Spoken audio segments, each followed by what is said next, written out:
सिंध जे batten ते वफाकी सरकार जी वालार ऐं सदारती ऑर्डिनेंस खिलाफ धरती धणियुनि तरफ़ां अॼु समुंड में रैली कढी पई वञे। पेट बचायो तहरीक जी मेज़बानी में कराची जे इब्राहिम हैदरी खां डिंगे ऐं भंडार बेटनि ताईं ॿेड़ियुनि ते एहतजाज जी रैली कढी पई वञे। रैली जी अॻवानी फिशर फोक फोरम जे चेयरमैन मोहम्मद अली शाह करे रहियो आहे, जॾहिं त एसटीपी सरबराह डॉक्टर कादिर बख्शी ऐं क़ौमी शाइर महर डेबाई समेत सियासी समाजी क़ौम परस्त अॻवान सिविल सोसाइटी जा नुमाइंदा ऐं कलम धड़ी शरीक आहिनि। सियासी समाजी क़ौम परस्त अॻवान ऐं साझा वंदन ॿेड़ियुनि जी सूरत में भंडार ऐं डिंगे ॿेट ते पहुची ॿेटनि जो दौरो कंदा।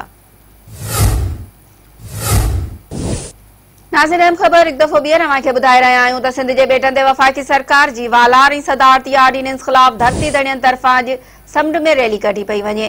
पेट बचायो तहरीक जी मेज़बानी में कराची जे इब्राहिम हैदरी खां डिंगे ऐं भंडार बेटनि ताईं ॿेड़ियुनि ते एहतजाज जी रैली कढी पई वञे।